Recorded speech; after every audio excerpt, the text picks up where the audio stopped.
Yeah, today's session is like we'll be discussing about how artificial intelligence can be used in cyber security domain. So, so these are the recent trends happening.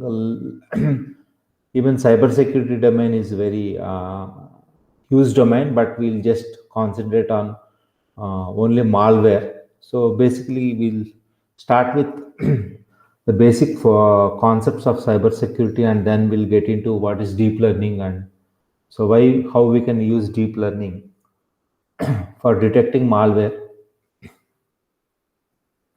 So you can see that from last couple of years, right? So the malware is increasing even due to COVID-19. The attack surface has been increased very exponentially because all of us work from home and the perimeter has been increased, and there is a chance that cyber hackers can uh, hack more systems because of this COVID-19 and work from home scenarios. So you can see that there are almost 74% of this malware which they inject through PHP, HTML, and other files. And we have 36% of adware where we get a lot of ads in the browsers, and when we click that, some malware will be injected into our system and it starts acting. So especially there are almost 30% of malwares which are injected through Microsoft Office. Like you have a lot of plugins or for Microsoft Office and Microsoft Excel, Word, PowerPoint. So you have a lot of macros embedded into the file, and if you download those extensions and install in your local system, so automatically malware starts acting on it. So and we have also exploits, right? Because we'll be using a lot of third party tools also, right, in the applications. So basically we'll see what is cyber security. Basically cyber security is a protection of devices, services, networks, and all the information from theft or damage. This is the basic definition of cyber security. Next, we'll see malware. So basically, malware is a blanket term. So normally we were talking about viruses, swarms, trojans, but malware is a blanket term where it involves viruses. Malware can be anything. It can be a virus, it can be a worm, it can be trojan, and it may be anything which will harm the computer, right? And it will give access, gain access to sensitive information. So, so any software which is designed to cause damage to a single computer or a server or a network, generally we call that as a malware. It can be in form of virus, it can be of Trojan or worm, it can be anything, but generic term is malware. So these are the top malware threats like adware. We'll go in detail about each malware threats.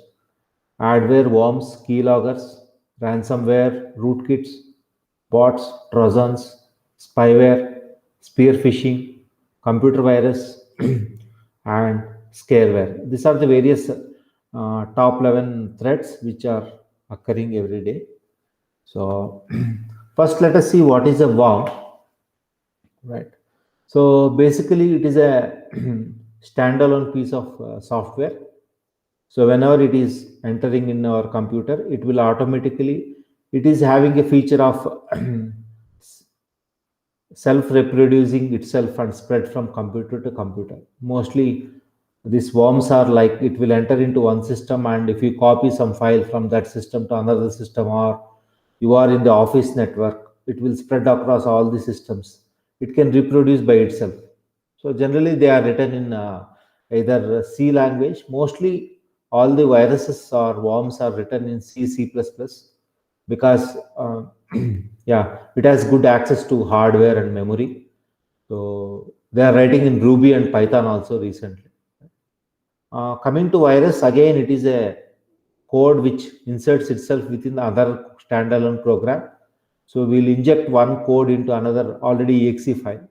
Then it will force that program to take actions and it will spread itself. So then coming to Trojan is again a program. It cannot reproduce itself. but it masquerades as something that user wants. So it will generally use make tricks, right, into activating so that it can do its damage and spread. So this Trojan doesn't have any reproducing capacity by itself, right? And spyware is the malware which is used for secretly gathering information on unsuspecting users. For example, once a malware is the spyware is loaded in your system, right? It spies your behavior, what files you are opening and which browser you are using. All this will be spied and your data will be sent, and you will be also receiving some data, right? So generally the data will be sent to the hacker. So hacker will inject a spyware in your system, and you don't know even spyware is installed in your system. So whatever the behavior you do, everything will be tracked by the user or the hacker. So you can understand what files you are opening. Everything can be tracked by him. So that's why we call spyware. Then keyloggers are like there are these are specific type of spywares. Right. So what it did is whenever you are typing anything like usernames, passwords, all the keystrokes, whatever you type on the keyboard, that will go to the hacker automatically. So hacker can identify whether you are typing a username or a password. He can steal all the keyword strokes, whatever you type on the keyboard. So this is one type of spyware. So then comes rootkit. So rootkit is very dangerous malware. So basically it is a program, like it is a collection of softwares, right? So where you can take the control of a computer or other system, right? Basically we call it a rootkit because whenever this rootkit is injected into your system, it will automatically take the administrator level control. It will log in as an admin user and it will target the system. Right? And because it is an admin user, they have the power to hide their presence.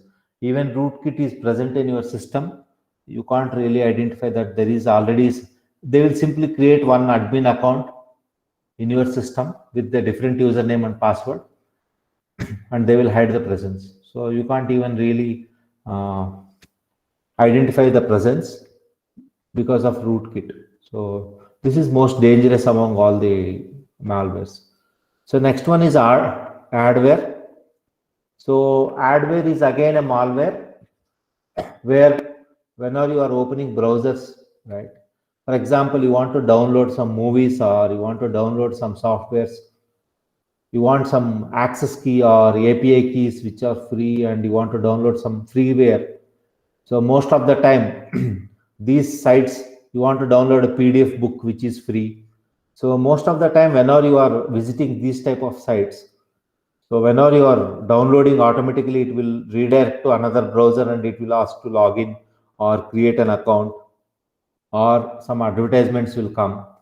So if you click anywhere on the advertisement, automatically an malware will be injected into your browser and into the system. So this is called adware. So basically of advertisement. So this is one of the example which I can show that you get an when you open the browser or you open some games websites or prawn websites or some websites which is not legal, so automatically you'll get these type of adware automatically showing that you have been selected, congratulations. So if you click here to claim, so when you click there, automatically they will ask you okay or cancel. Based on that, automatically a spyware or any type of malware can be injected into your browser. So, so you should be very cautious while browsing these sites. Always see that you use the latest browser. Update the browser frequently so that you can minimize the attacks. So next one is ransomware. Basically, it is a flavor of malware. So what it does is, whenever the ransomware is injected into your system, it will encrypt your hard drive files, right? So it will encrypt using some encryption algorithm, and they will demand the payment. So usually they will ask you in Bitcoin, right, for description key. So if you send some Bitcoins to them, they will give the decryption key, and using the decryption key, you can decrypt your files back. Sometimes, even though you send the money, they will send some wrong description key. So always see that you don't get this ransomware. Even though you get, it is very highly impossible to get back your data, because you don't know the source from where this ransomware attack has been done. So next one is scareware. So it is just like a ransomware, a shadow version, right? So it will claim like it has taken the control of computer, demands a ransom, but actually it does not do that one. It usually tricks the browser. It will do some redirections. It will open other sites, right? So as if it's done more damage than it really has. So it will, the scareware is only for scaring you that some damage is being happen, but real damage will not happen. But ransomware, all your files will be encrypted. So next one is the crypto jacking, right? So here the attackers will force you to supply them with Bitcoin, right? The crypto mining malware infects your computer, and it uses your CPU. So what is crypto jacking is, they will inject a malware, and the malware will use the CPU cycles to mine Bitcoin, right? So your CPU cycles will be used for mining Bitcoin, and the profit will be going to the attacker. So this is how the crypto jacking will be done, right? The mining software may run in the background, which you don't know, in your operating system, right? Or in your browser. They will run a software which you are unaware of, and if you see the CPU utilization, it will be always 100%. So you don't know which programs are running. You should be very careful about that. And they will use all your CPU cycles to mine the Bitcoin, and the profit, they will get the profit. So this is crypto jacking. This is another type of malware. Recently, after Bitcoin and blockchain came up, this type of malware started, because they want a lot of CPU power to mine Bitcoin. So they will, using this malware, they will inject and get the CPU power from your system. So this is how a ransomware will happen. Right? So it will just show like your personal files are encrypted. You must pay some $500 to retrieve your data. So the next one is spear phishing. So this is act of sending emails, right? So as if you assume that a real sender has been sent a mail to you. It comes from Netflix, or the mail will come from Google, or mail will come from any bank. You should be very careful about these emails. You should check the email domain name and the extension, and when you are clear about that, then only open the mails and click on the attachments. Right? So that is called spear phishing. You are sending some emails. Right? So the next one is bot. So bot is like a software application, right? It is specifically programmed to do some tasks, right? So these bots are automated, which means they run according to the instructions without a human, right? So bots often imitate or replace a human behavior. So generally bots are meant for doing repetitive tasks, and they can do much faster than humans.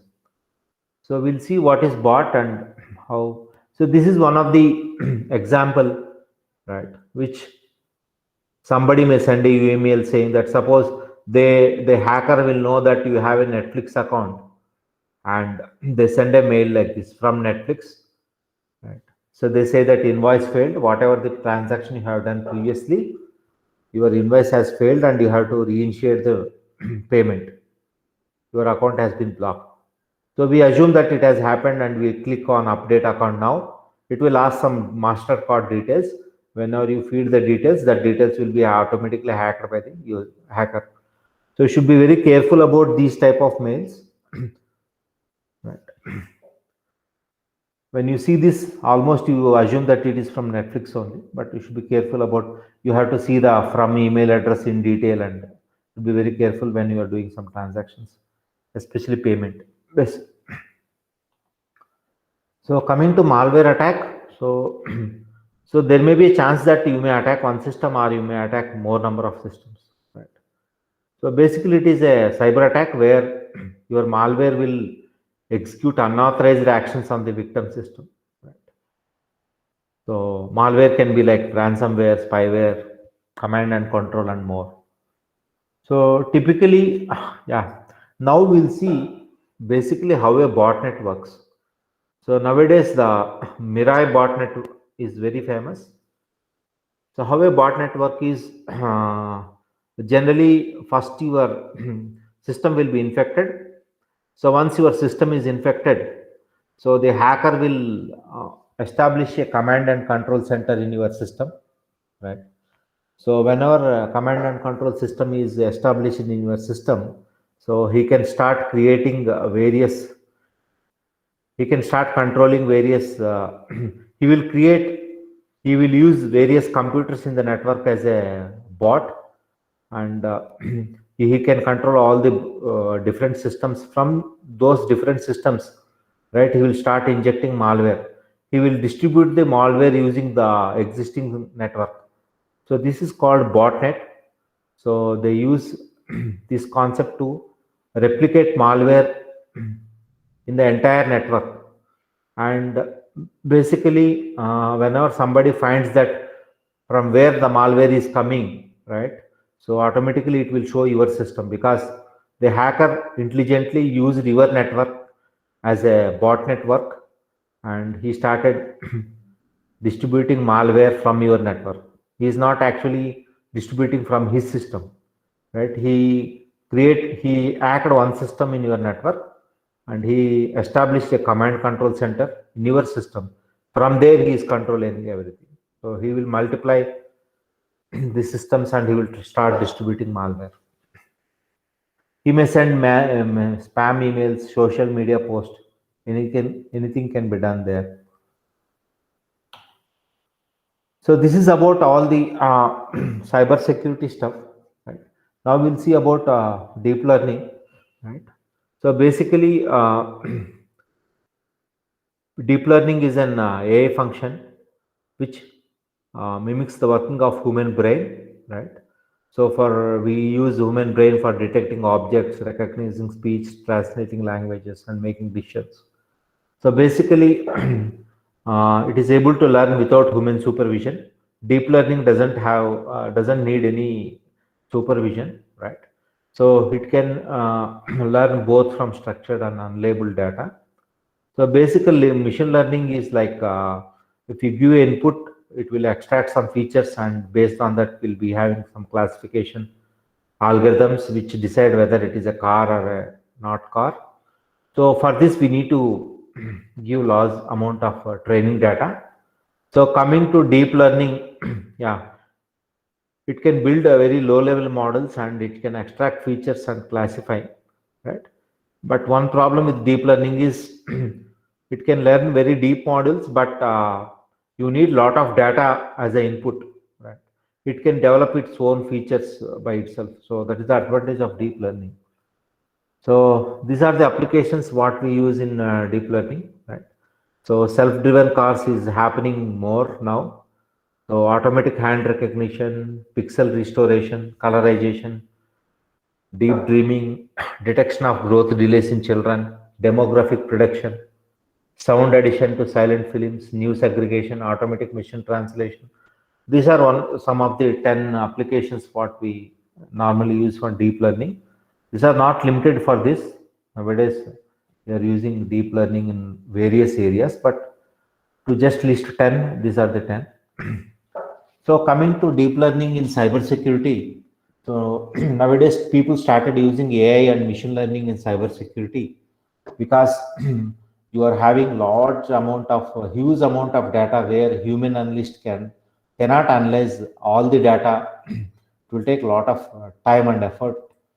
So they started using machine learning algorithms to analyze and detect the patterns of the malware or the cyber threats. So basically, it can be categorized into three. One is malware detection and analysis. So in malware detection and analysis, again we have two. One is PC-based malware and is Android-based malware. So malware differs from system to system and architecture to architecture. So your malware written for x86 architecture may not work on ARM processor. So they need to have a separate malware for each. Even malware in IoT is also increasing because you know that IoT is coming up, and most of the smart cities and IoT is using heavily, right? So malware in IoT is also a trending research which is happening. So here we can do detection. So first one is detecting malware, then classify, try to understand to which class this malware belongs, then you analyze. So analysis can be static or dynamic or hybrid. This is about your detection and analysis. So coming to intrusion detection, you want to know whether somebody has intruded into your network or not. So that is anomaly detection, where you can detect and classify. So there are also other methods where we can use phishing detection, phishing websites or phishing emails, and then spam detection, spam emails, and website defacement detection. So these are the various deep learning based cybersecurity areas where we can explore. So why it is important to detect malware is it is one of the most serious security threats on the internet today. So basically most internet problems like emails, spam emails, denial of service attack have malwares as an underlying cause. Right?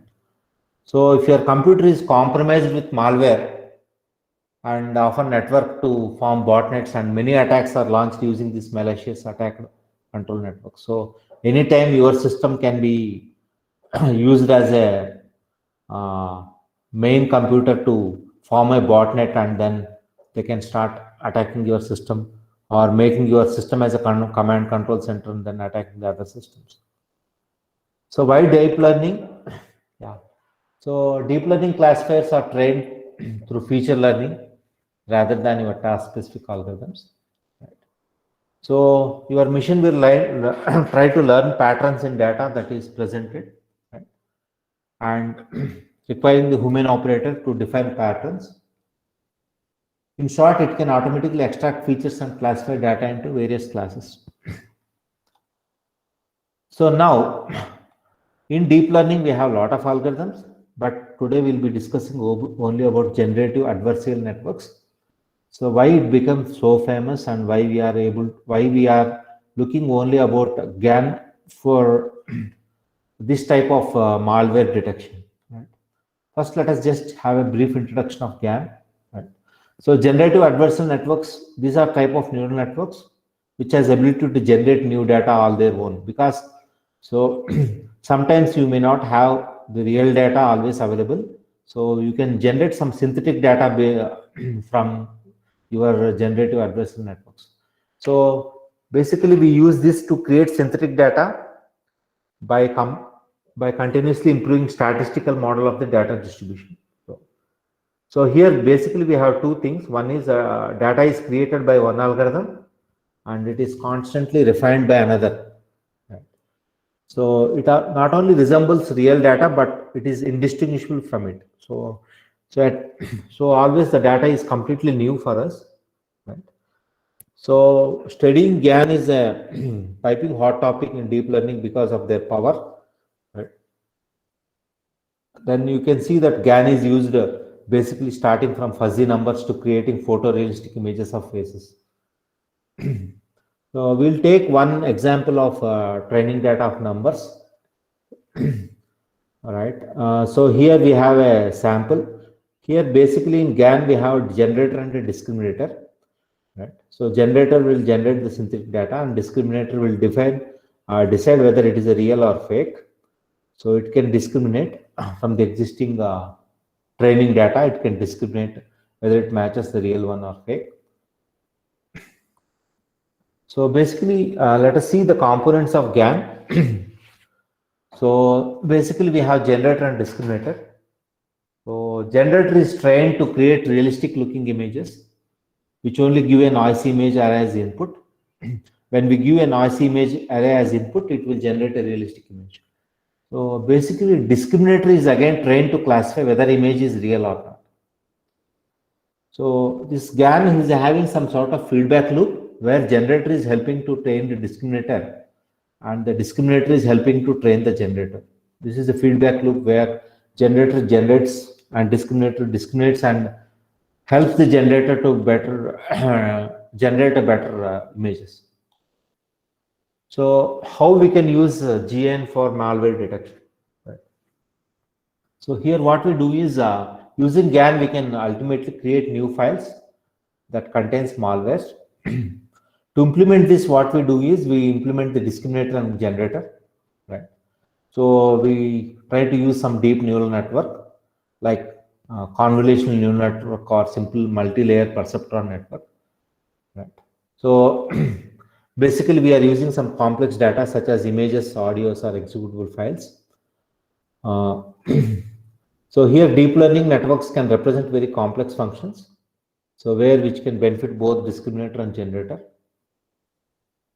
So in cybersecurity, what we do is like any machine learning system ability to identify malware is limited by the quality of training set. So in cybersecurity, if you want to really identify a malware, you need to have a lot of training data or a training malware data set. So right now, only limited malware data set is available. So because of that, we are using this GAN here. The data set upon which system trained should be representative to all different types of malware. So you should be regularly updating the training set is also required, right? Where you are in less time, you should be able to detect the malware. So this is why speed is of essence, right? So, so what we can do here is GAN learns by simply sampling the provided data here. So the advantage of GAN is it is capable of generating new samples that follow the same distribution as initial data. This is very useful in cybersecurity for data distribution and to get the new type of novel types of malware. Right? It can also perform tasks without having explicit model or probability distribution. Right? So, so here what we do is basically we use GAN. We make our models more robust and resistant to adversarial attacks by feeding new generated data. Right? So GAN help us to develop better training set on which we can build our machine learning models. So we'll just see how to detect malware using GAN. So we'll try to get the data set. One of the malware data set often used to feed CNN is the mal image data set. So this data set contains about 9,000 malware samples from 25 different families. Right? You can download here. So I have downloaded here. Right? This is the malware data set where this is the updated one, validation update. But here in this data set, you have training set and validation set. In training set, we have these are all the malwares. These are all the names of malwares, right? For each malware, we have all these images. So this is the image of the malware. So what we are trying to do is, so you know that malware is binary. So we take that binary data and we'll try to convert that binary data to image. So that's what we do here. These are all the training data set and this is the validation set for the same set of malwares. So you can download from here. It is around 1 GB. So we have almost 25 different families. I think we are having around, 25. We have almost 25. Okay. So, so first we need to build a CNN where we have 3 types of layers we use. So one is called as a convolution layer. So this convolution layer refers to extracting features from input image and multiplying the values in the filter with original pixel values. Then comes the pooling layer. The pooling layer will reduce the dimensionality of each feature map. So fully connected layer is again a multi-layer perceptron with we use there the softmax activation function in the output layer. So we'll have these steps one by one and see how we can detect malware. So first what we do is we take the malware binary. So we take the malware binary and we will convert that binary to 8-bit vector, because we are trying to create an 8-bit vector, and we take the 8-bit vector and we convert that 8-bit vector to a grayscale image. So this is the first step. So we take the malware binary data, convert it to a 8-bit vector, and then convert that 8-bit vector to a grayscale image. So that's what we got here. The next step is like that is step 1. So next we'll see what are the components of the malware. So every malware will have a set of components. So the first component is the payload. So this is the core component of malware. So designed to execute its actual motive. So the original malware will be in the payload only, right? Obfuscator. So this is a packer or protector for encrypting or compressing the malware. So generally this will compress the malware. Persistence. This is another layer. How the malware manages to stay in the system. So how the malware can be persistent in the system, that is managed by this persistence layer. Fleet component. So this will hide the malware from antivirus and other tools and security analyst. So when you try to use antivirus or any other tool, or security analyst is trying to find the malware, so this fleet component will try to hide the malware from these tools. Armoring. So this malware will protect easily from the researchers. So this will try to hide from the researchers within the system. And command and control, this is the control center for the malware. So all the actions will happen from command and control center. These are the components of any malware. So this is how malware looks. So we have a code, the payload, zero padding, ASCII test, initialized data and uninitialized data, and zero padding. So these are generally the description of malware. So these are the malware families we have. So these are the almost typical 25 malware families we have. And next we come for feature selection. So what we can do is we can extract or use any image characteristics.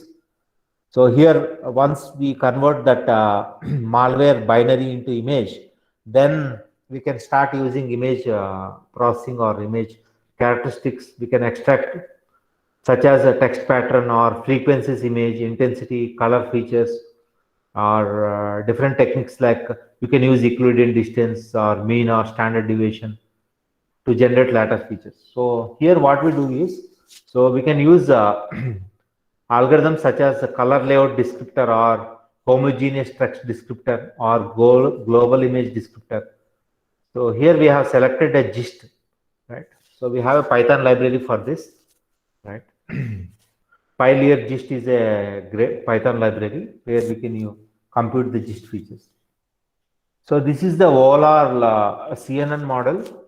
Basically, we have 32 by 32 into 1. That is the input size of the image. So that is convolution layer 1.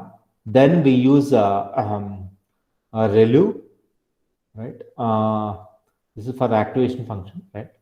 So then we'll use pooling layer. Then we use convolution layer 2. Then ReLU function.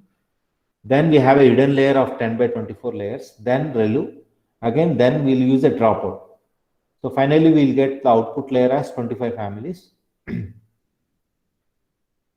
So then we'll just go through the Google Colab, because we'll try to implement that whatever we discussed till now. We'll try to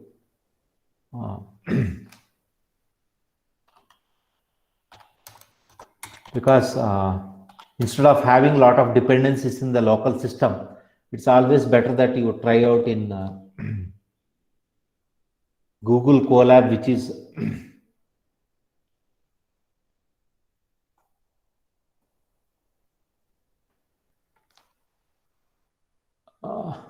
the advantage of Google Colab is there is no need to have any dependencies and install any required software.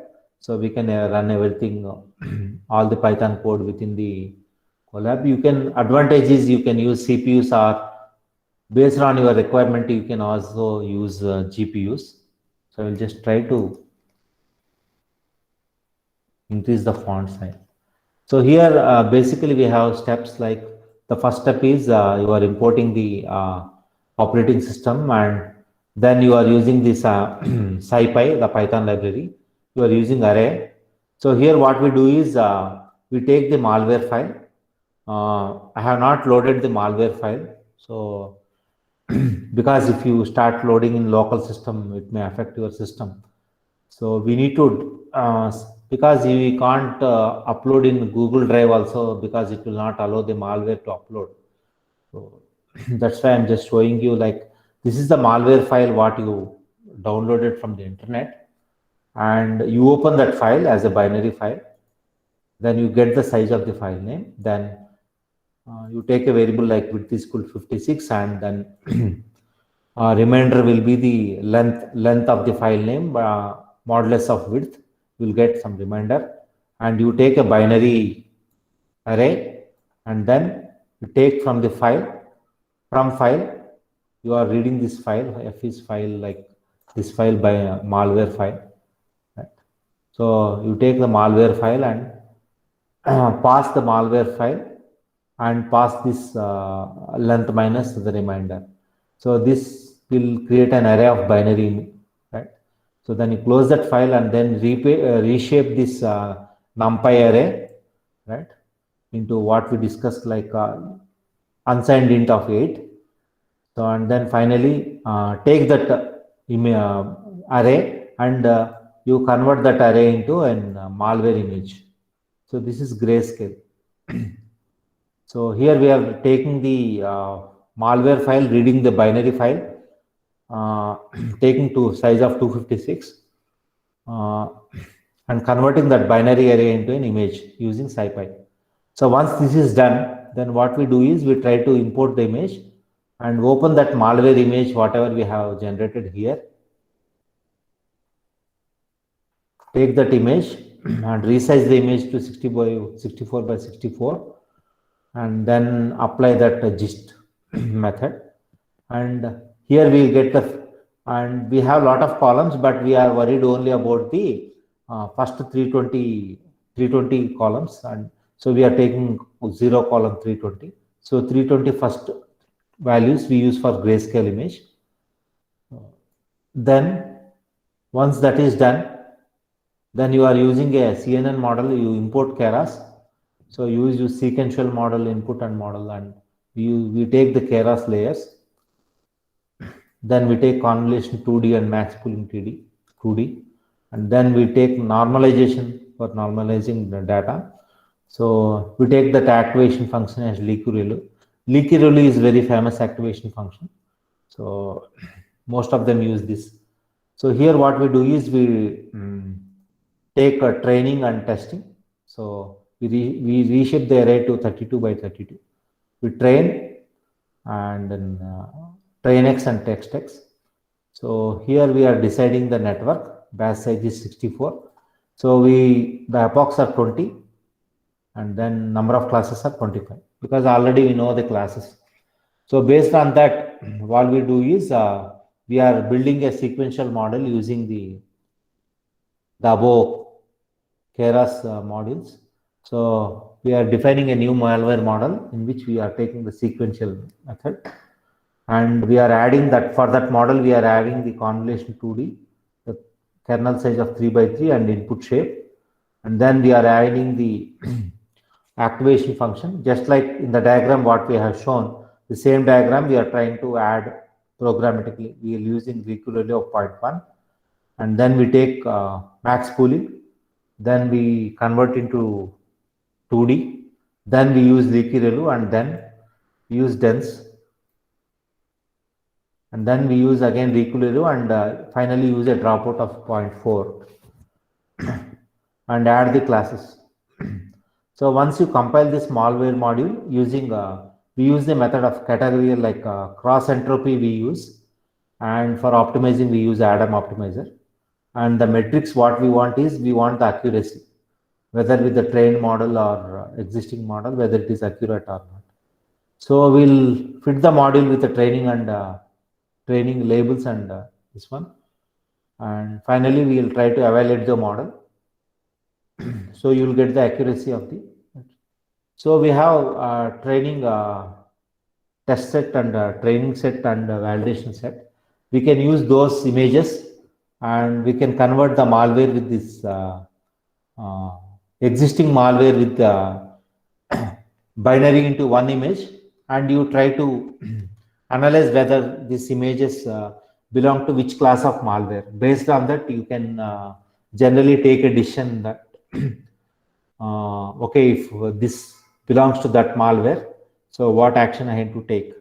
So this is about our malware detection using GAN, right? So then we'll. So these are the references where we can find lot of sources on.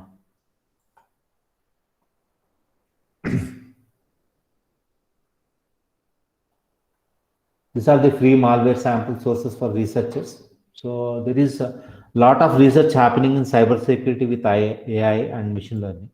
So these are the various websites where you can find the malware. Some needs registration, some doesn't need. So, so today we'll discuss basically a few of the applications of the machine learning software reliability prediction.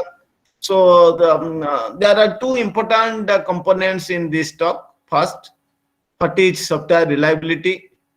Then how it can be predicted using machine learning techniques. So I have divided my talk into two categories. So let's first see a couple of minutes on what is software reliability, how does it differ from hardware reliability, why it is so difficult to measure software reliability. Then we'll go for these applications of machine learning techniques. Okay, so you know that the softwares, they can make decisions, but they are just unreliable as human beings.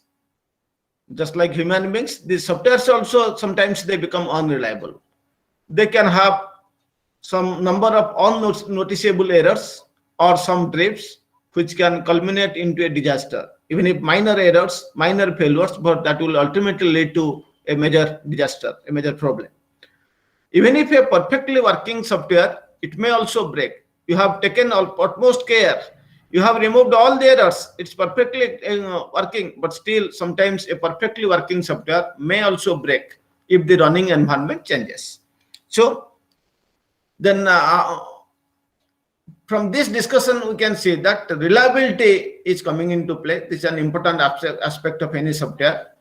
The reliability of any software product, it essentially represents what? It essentially denotes its trustworthiness or the dependability. How much trustworthiness your software is, how much dependable, to what extent you can depend on your software. That you can measure the reliability. The reliability of a software product, we can formally define it as follows. The reliability of a software product is defined as the probability of the product, the probability of the software product working correctly over a period of time. You take a period, maybe for 1 day or 1 month, for 1 year, whatever that period you take. So during that period, what is the probability that your software product is working perfectly, it is working correctly without giving any failure, without giving any problem? That's we called informally reliability. What do you mean by reliability of software product? So you know there are different measures to measure the reliability. If you have heard like MTTF, that means mean time to failures, MTBF, mean time between failures, MTTR, mean time to repair. These are various some of the existing metrics which can be used to measure software reliability. Now let's see, there are two kinds of reliability we'll see. You must have seen about hardware reliability. Hardware reliability means you are using a computer, suddenly it is shut down, suddenly it stops working. Or a mobile phone, suddenly it stops working. So then let's say we call it as some hardware reliability, reliability due to the hardware components. How does it look like? You can see I have drawn a graph where x-axis I have taken the time, y-axis I have taken the failure. In case of any hardware component, any electronic component, you can see initially at the time of development, the failure rate is very high. then you will repair it. Gradually, the failure rate will come down.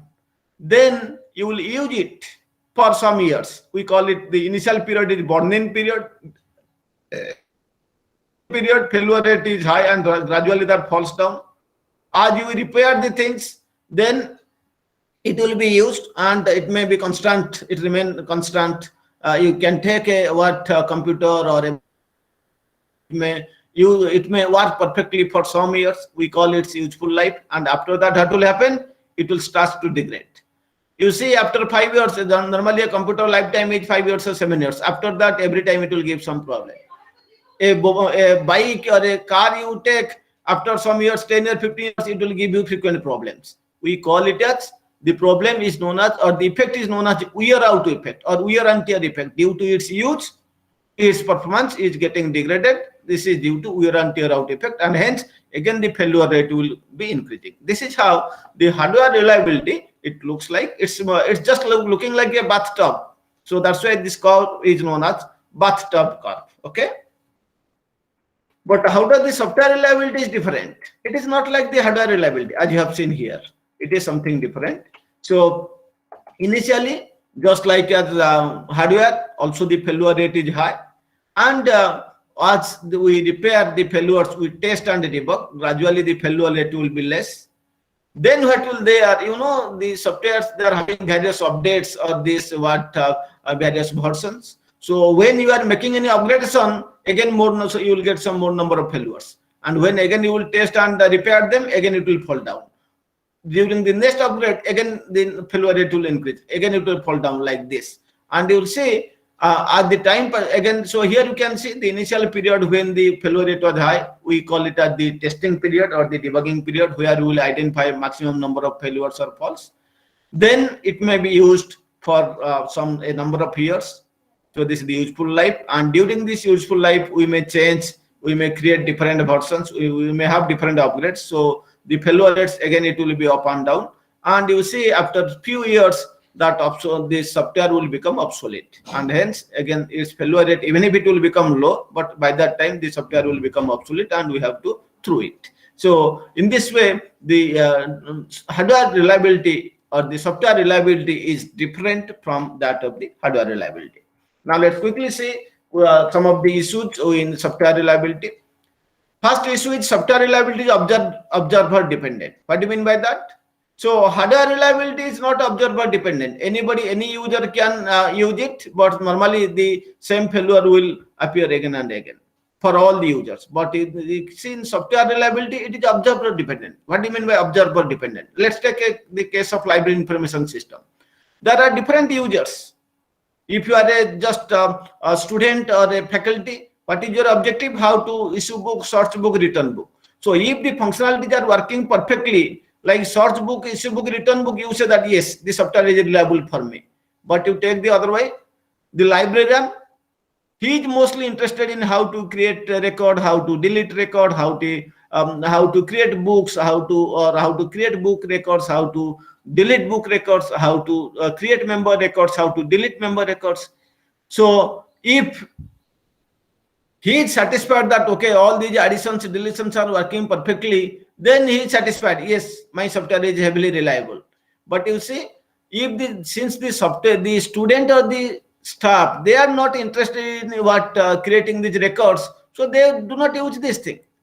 So if just search book, issue book, return book is working perfectly, for them the software is working, it's heavily reliable. But on the other hand, since they are not invoking these functions, deleting records or the creating records, and if now many of the faults lies in that part, deleting member portion, creating book records, then you say, I cannot say that the software is reliable. So that's why even if the same software is reliable for the student or the staff, this may not be reliable for the librarian, because the functions he is invoking, they are not properly executed. Many errors are coming. So that's why we say that software reliability is observer dependent, whereas hardware reliability is not. Then reliability changes due to bug corrections and upgrades also. You might have known about regression testing. So what happens? You might have already done C program while you are writing C programs. initially during compilation you have seen 5 errors, but while you have removed all those 5 errors, it is introducing another 2-3 errors. So that's why after every changes we are performing regression testing. So software reliability, it may change due to bug corrections, but normally hardware reliability doesn't depend on that. If a faulty component is there, you have replaced with a new component, then that hardware will perfectly. But here in software, even if you have repaired a bug, it may introduce other few bugs. So software reliability, it changes due to the bug corrections and upgrades also. Reliability of the software product not only depends on the latent errors, but also the exact location of the errors. Where does the error lies? Please see, when you are writing a program, there are two important parts. One is the core part, another is the non-core part. And this core part contains only 10% of the statements, but that is used by 90% of the people. So if any program, any small mistake lies in the core part, it will severely affect the. Whereas if there are minor bugs or even if major bugs in the non-core part, it may not affect seriously. So a simple or minor bug in the core part, it will severely affect the reliability. But if we remove the error from an instruction which is lying in the non-core part of the part, then the improvement you will see in the reliability is very much negligible, because the non-core part only 10%. So even if you are removing the serious errors for the non-core part, the improvement in the reliability is very, very negligible. So we have to see where the error exactly lies, in the core part or in the non-core part. Accordingly, the reliability will vary. So these are some of the challenges, issues, reliability in comparison to hardware reliability. So in case of a hardware, inter-failure time remains constant. Normally, you take a computer or a car or a bike for that. In case of hardware, normally the inter-failure times remains constant. But in software, it is not the case. When a hardware part is repaired or replaced, just like you have replaced the IC or a transistor also, its reliability is maintained at a level that existed before the failure occurred. So when your computer is given problem and you have repaired, you have put a new IC or a new transistor, its efficiency is becoming same. Its reliability is maintained at the same level. But in case of software, when a bug is fixed, it is repaired, the reliability, it may increase or it may decrease. How? Because a bug fix may create new errors sometimes, even if you have removed some of the existing bugs, but it may introduce some new bugs, and hence the reliability may decrease. But this is not happening in hardware. Hardware, once you repair or replace the component, the reliability is maintained at the same level as it was previously. But in case of software, even if you repair the bug, it may increase the reliability or it may decrease the reliability.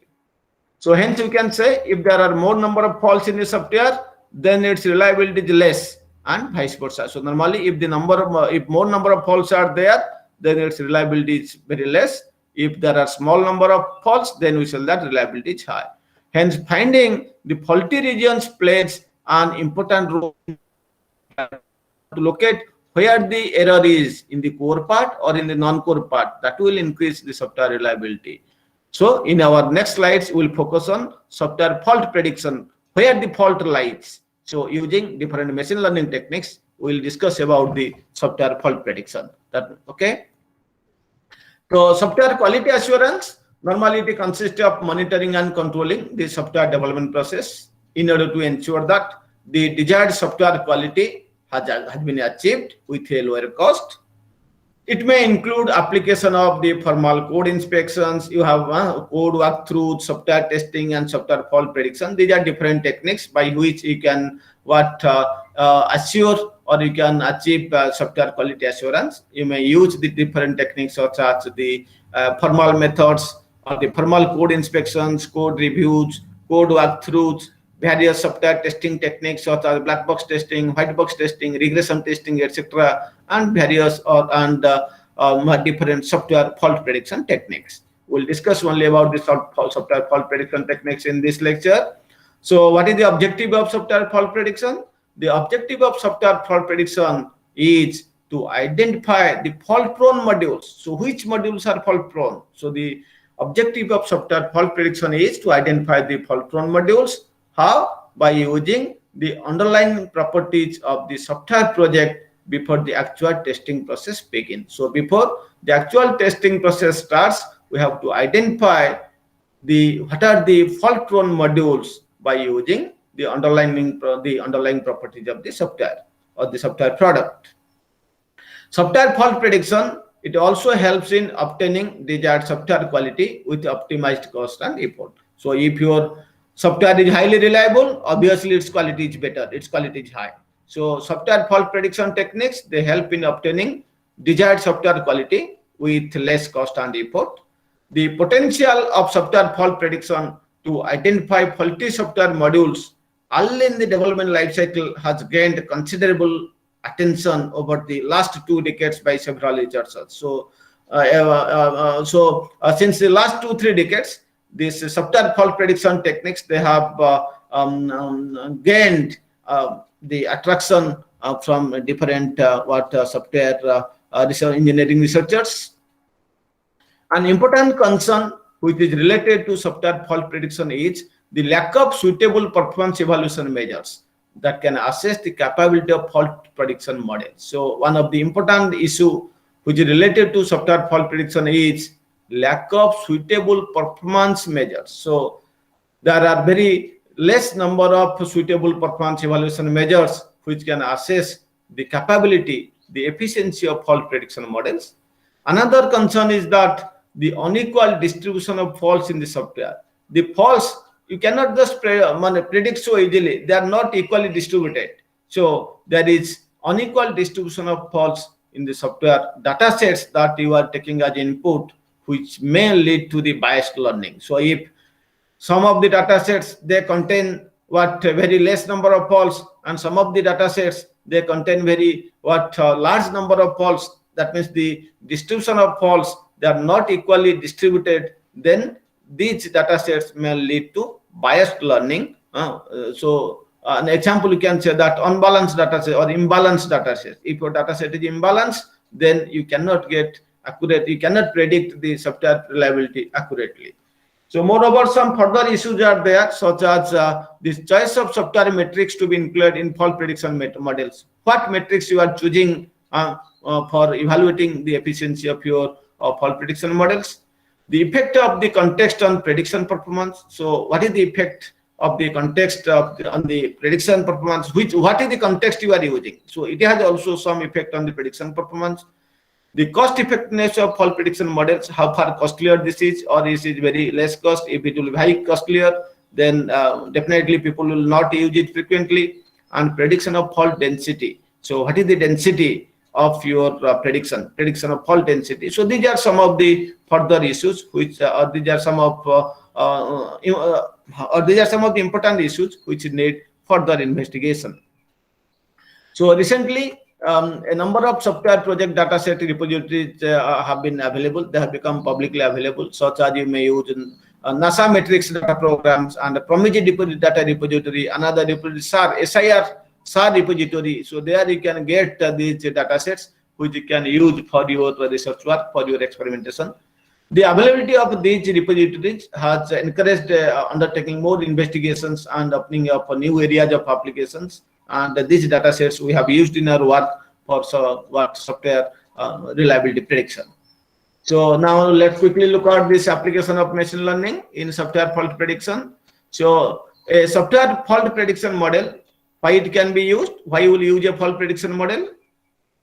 A software fault prediction model, it can be used to classify the different software modules into 2 categories. One, whether the module is a faulty one or non-faulty one. So all the modules will be classified by the proposed prediction model into 2 categories: faulty modules category or non-faulty module category. The modules where we are getting 1 or more faults, they will be marked as faulty modules, and the modules where no fault is there, 0 faults, they will be marked as non-faulty modules. The definition of software fault proneness is very much highly complex and ambiguous, and it can be measured in different ways. A fault can be identified in any phase of software development. What are the different phases of software development?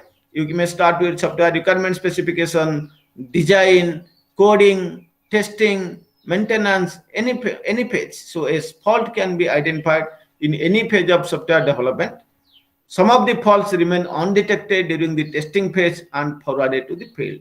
Even if you have completed the testing process, still then some of the minor errors they have crept in, and they move into the next phase. That means you are going for implementation, and finally they have been transferred to the customer side. So that may also happen. Hence, what should be our objective? Hence, our objective should be we should try to predict the faults, detect the faults as early as possible during the development phase. So hence, earlier prediction of faults, we should try to predict the faults as early as possible. So hence, earlier prediction of faults really helps the engineers to reduce to reduce the number of errors. Okay. So now we can see that there are some important concerns which need attention before building any fault prediction model. Let's see some of the important concerns. The first concern is availability of a right set of data sets. The data sets you are getting, they are correct. So the faults are equally distributed. So we have to find out, we have to search for a right set of data sets. One needs to apply proper data pre-processing techniques to transform the data into the application context. We have to properly transform them, and we have to use proper pre-processing techniques. Those who are working in image processing, you know, different pre-processing techniques they use, like normalization, removal of noise. Before performing the actual experiment, you have to follow these pre-processing steps. So similarly, for our reliability prediction, we also require some proper pre-processing techniques, similarly like your normalization and other pre-processing techniques you will see. So before the takes place, one needs to apply proper pre-processing techniques to transform the original data into the application context. So let's see some of the data quality issues. The quality of fault prediction model, it depends on what? The quality of the fault prediction model, it depends upon the quality of the data set, how far your data set is accurate, how much qualitative it is. So the quality of fault prediction model depends on the quality of the data set. It is a crucial step to obtain a software fault data set with reasonable quality in the fault prediction process. Very much difficult, but still then we should try to get the actual or the proper data set. Typically, the fault prediction studies, they are performed over the dataset available in the public data repositories. We normally take these datasets available in the public data repositories that I have given some examples like NASA dataset repository, PROMIS repository, SAR repository. So those data repositories you may consider to get the input data. However, easy of availability of these datasets can be dangerous. Okay. So however, easy of availability of these datasets can be dangerous.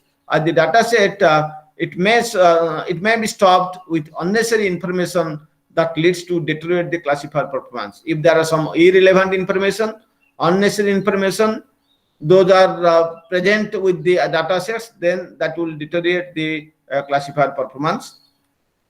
Moreover, most of the studies reported most of the studies reported results without any scrutiny of the data and assume that the data sets are of reasonable quality of prediction. These studies, these literature survey, they have assumed that these existing data sets, they are reasonable quality for prediction, no problem are there, data are equally balanced like this, but in practice they might not happen. We have to do those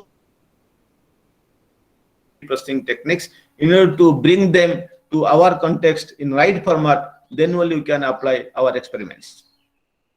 So there are some issues associated with software fault data sets which we need to consider before using them for prediction. So one concern is missing value, another concern is the repeated value. So let's see what is missing value and repeated value in the context of the existing data sets in the data repositories. Missing value means missing value deals with the values that are left blank in the data set. You will see some data in some data sets, some of the fields, some of the columns are, or some of the cells are vacant or just a hyphen is there. That means some values are omitted, some values are missing. That will create problem while we will perform the experiment. Repeated value means some of the attributes they are occurring twice or thrice. So repeated attributes occur where two attributes have identical values for each instance. So maybe the two attributes, they are having the same exact value, say 15 and 15. So same attribute A1, two attributes A1 and A2, they have same value 15, 15 for each instance. So here the value is repeated. So this is called as repeated value. This will cause problem while performing our experiment. Then another problem is class imbalance. This I was saying. Class imbalance means what? Class imbalance represents a situation where certain types of instances are rarely present in the data set compared to the other types of instances. So that means some of the instances, they are present in a massive amount, whereas some of the instances very rarely they will appear. So we call this as class imbalance or data imbalance. So class imbalance represents what? A situation where certain or some types of instances are rarely present in the data set. We call them as minor class in comparison to the other types of the instances which are massively present. We call them as major class. It is a common issue in prediction where the instances of major class dominate the data sample as opposed to the instance of the minor class. This is a very obvious thing. Obviously, these major instances, the major class, it will dominate these minor class data sets. Okay, the major class data sets, they will dominate the minor class data sets. So in that case, what will there? The result will be biased. In such cases, learning of the classifiers, they may be biased towards what? To the instance of the major class, because it cannot give same weightage to this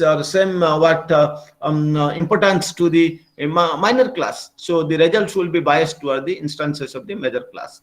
Moreover, the classifiers, they can produce poor results for the minor class instances. You may get better result for the major class, but the classifiers, they may provide poor results for the minor class incidents. That's why our objective should be that to use balanced data sets. Okay, balanced data sets.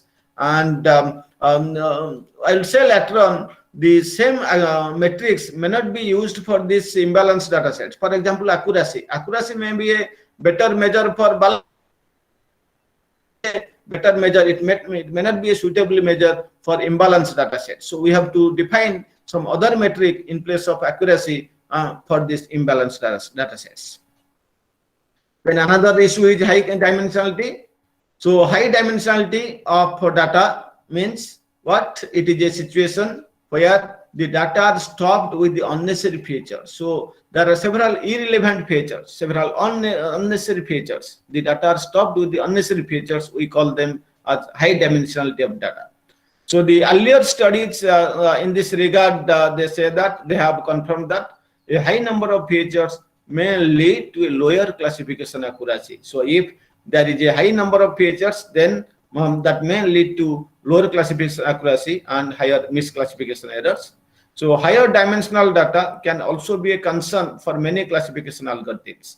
So these higher dimensional data, they may be an important concern for many classification algorithms due to its high computational cost and memory usage. So if obvious, this is a very obvious thing. If you are using a high dimensional data, obviously you have to you have to incur high computational cost as well as high memory usage. So these are some of the issues, quality issues that you must know while using the data sets for your experiments. Not only for software reliability, any kind of, even if you are taking image processing applications or so, or security aspects, you must look at these important concerns. So, so this is one concern I have told about the quality issue of the data sets. Now, the second issue is like as follows. The second issue is the optimal selection of the software metrics. How to select which metric will be best suitable for your experiment. That is another issue. A large number of software metrics are available. There are a very large number of metrics. Which metric you should use? You can apply some feature selection technique to select a significant set of metrics. So, those who are using doing research in security related areas or image processing areas, there are large feature selection techniques. So we can apply some feature selection techniques to select a significant set of metrics or a suitable set of metrics. So now let's see the exact application of the machine learning in software fault prediction. The data set, first what you do, first the data set is divided into two components, training and testing components, and then cross validation can be used to train the model as well as to perform the prediction. So you might have known about cross validation, n-fold cross validation. So we also use n-fold cross validation in our experiment. In n-fold cross validation, what happens? Each time n-1 number of parts they are used to train the classifier, and the rest one is used for what? The rest one is used for testing purpose. This procedure is repeated n number of times, and the validation results, then what you have to do? You have to take the average. This procedure is repeated n number of times, and the validation results are averaged over the rounds. As I have already told you, there are different performance measures that you can use for measuring the efficiency of your algorithm. So this is not specific to software reliability. You can also use those metrics in software security, in networking security, image processing, and other applications. So here we are using the performance measures such as accuracy, F measure, precision, recall, etc. I hope these things you have already known. Even if you have not known, these are very easy things. Almost many people are using these metrics. The formulas I have given, you can read yourself. Normally, when we are using these metrics, accuracy, F measure, precision, or recall, we use the concept of confusion matrix. I hope you have known confusion matrix. If you have not, some of you now know.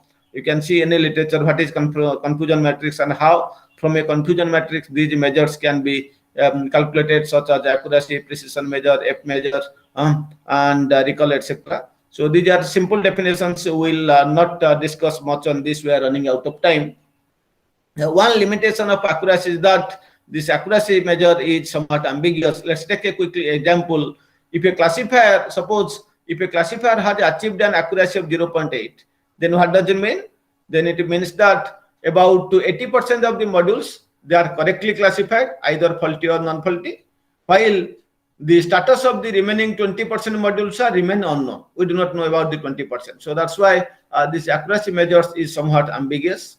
So you can use the other performance measures such as F measure, which provides the trade-off between the classifier performances. It calculates the F measure can be what expressed as follows. It calculates the harmonic mean of precision and recall, and the formula is F measure is equal to 2 into precision into recall divided by precision plus recall, and this is a very easy formula. You can do yourself, and MATLAB also supports directly this type of functions. In fault prediction, sometimes a situation may occur that a classifier is achieving higher accuracy by predicting the major class non-faulty correctly while missing out the minor classes. That means the faulty classes. In this case, the F measure, the more honest scenario of prediction. Another two measures I have written here, precision and recall. The corresponding formulas are given based on the confusion matrix, and where TP stands for true positive, FP false positive, Fn false negative, and Tn true negative. So another important measure, you can use ROC curve. So this in ROC curve, what happens? The x-axis contains the false positive rate, whereas the y-axis contains the true positive rate. So what does it provide? What information? What is the information that you can obtain from ROC? From ROC curve, we can get the following information. It provides an idea of the overall model's performance by considering the misclassification cost. How if there is a misclassification, what is the cost? So it provides an idea of overall model's performance by considering misclassification cost if there is unbalance in the class distribution. So if the class distribution is unbalanced, then what will the misclassification cost? So ROC can provide that. So ROC can provide an idea of the overall model's performance by considering the misclassification cost if there is an unbalance where in the class distribution. There are several methods employed by researchers for software fault prediction.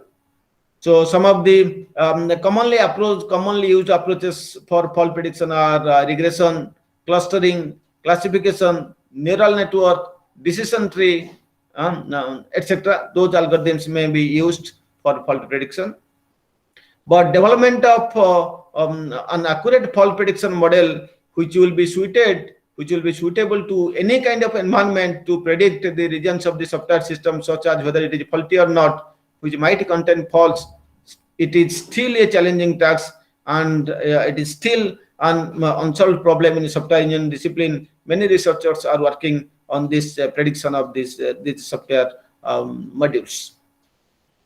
So we have proposed one of an approach for software fault prediction using LSSVM. So I hope this SVM and LSSVM you know. So we have used that one very simple model one of the student has proposed. So here he has first taken the data sets from any of the repositories such as SAR, PROMIS or NASA. Then we perform some pre-processing, such as we perform normalization. You can use any normalization techniques such as Minimax or Z, etc. Perform the normalization. Then we have developed the machine learning model. Here we have used this LSSVM model. And from this LSSVM model, we generate the confusion matrix. And once you generate the confusion matrix, easily you can calculate the performance by using the metrics such as accuracy, F measure, precision, recall, etc. You can calculate. Okay. So in this way, we predict the software using LSSVM, and finally we get whether that module it is a faulty module or a non-faulty module. So whatever I have told, I have just explained here. So we first supply the fault prediction data set as input. Then we normalize the data sets over the range 0, 1 using Minimax normalization technique. And you know that for minimization normalization technique, this is the formula. If you want, you can use what Z technique for this normalization, but we have used the Minimax normalization here. These normalized data sets, these are now considered as input to develop the models using LSSVM, isn't it? You can see.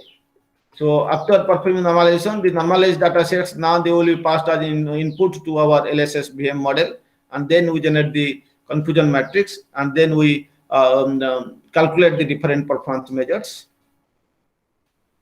These normalized data sets are considered as input to develop models using LSSVM with 3 different kernels. So in our approach in LSSVM, so we have considered 3 different models, such as linear kernel, and the polynomial kernel, and radial basis function RBF kernel.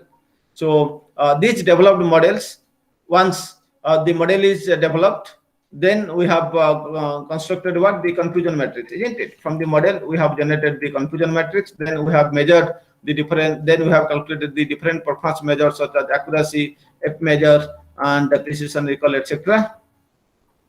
These developed models are evaluated by using what measures such as accuracy measure, F measure, AUC, ROC, etc. So now let's quickly look at what 1 or 2 slides on LSSVM.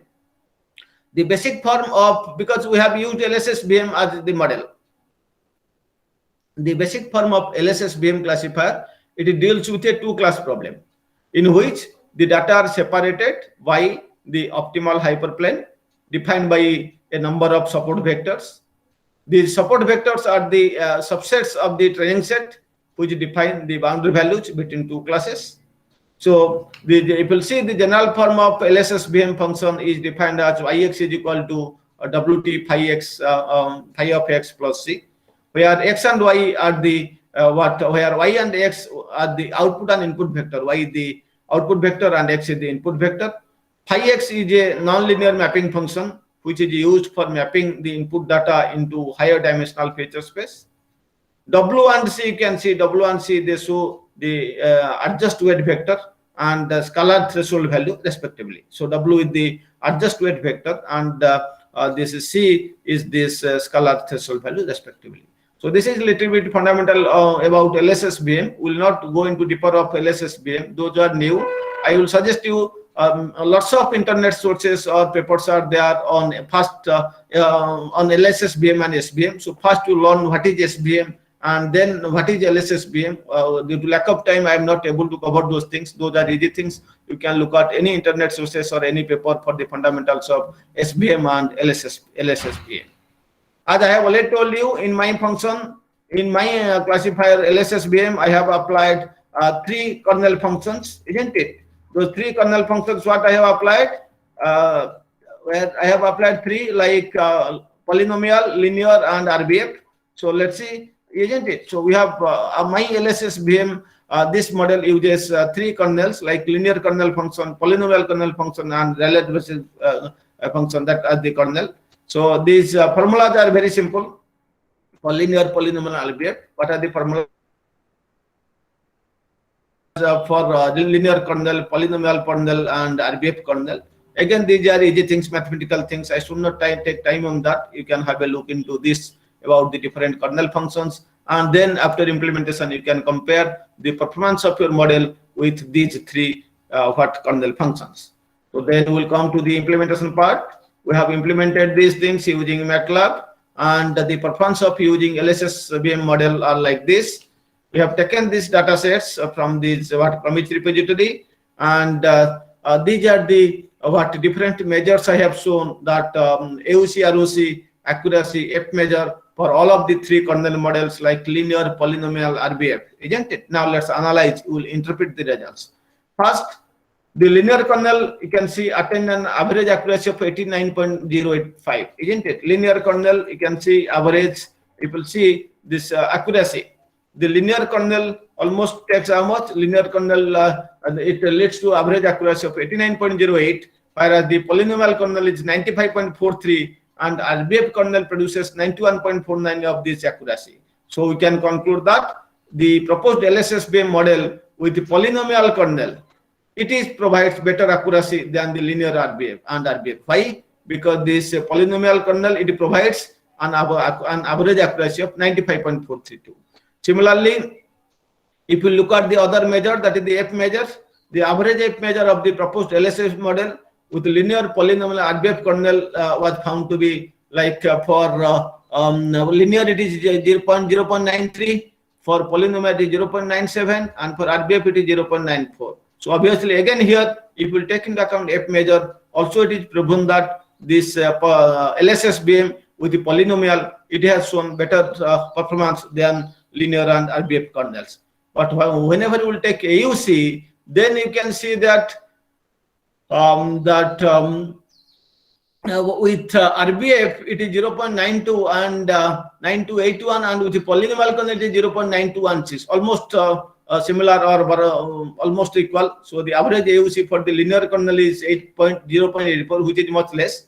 So we can conclude that the RBF kernel, because we have already seen for the previous two measures, accuracy and F measure, polynomial kernel has shown better result. Here also, if it is almost the performance of polynomial kernel is almost equal to the RBF, because RBF it is highest 0.9281, where it is 0.9216. So almost similar to that. So we can say that. Hence, it can be observed that the RBF kernel has similar performance with polynomial kernel. Okay. So same thing I have represented using box plots. I have explained here. We are running out of time. We will not discuss. So here also you can from the block box plots, you can see that for accuracy, the polynomial kernel produces best results. Similarly, for F measure, the LSSBM model with the polynomial kernel also produces best results. But for AUC ROC, which is AUC ROC, you can see this is the AUC ROC. For AUC ROC, that RBF is showing better result, but polynomial kernel is almost producing similar performance with respect to the RBF kernel. Okay, these are the observations that we can get from here. So this inference I have already told you. So now let's quickly take another 5 or 7 minutes like that. How this model can be extended, can be enhanced. So, the data sets might have some irrelevant features. If irrelevant features are there, then the accuracy of your models will be affected. Having irrelevant features in our data, it may decrease. It can decrease the accuracy of the models and make our model learn based on the irrelevant features. So the accuracy will be less. So what we have to do next step? That's why we have selected some appropriate features. So we have adopted some feature selection techniques. What is a feature selection technique? Feature selection technique is the process where we select only those features, those relevant features which contribute most to our output in which you are interested in. All the relevant features will discard. So we have used two important feature selection techniques for fault prediction. So we have so initially we have applied feature selection techniques, then we have applied this fault prediction technique. We have used two feature selection techniques, that is genetic algorithm, we have particle swarm optimization. So we have used two important techniques for feature selection. They are genetic algorithm and particle swarm optimization, and then we have compared the results. So what is the GA and PSO, you know, will not spend time on this because we are running out of time. The basics I have written here. Those who have not known, please go through this thing. In GA, you know what is crossover, what is mutation. We are running out of time. We are not discussing these things, but those who are interested, they may see the details of GA and particle swarm optimization.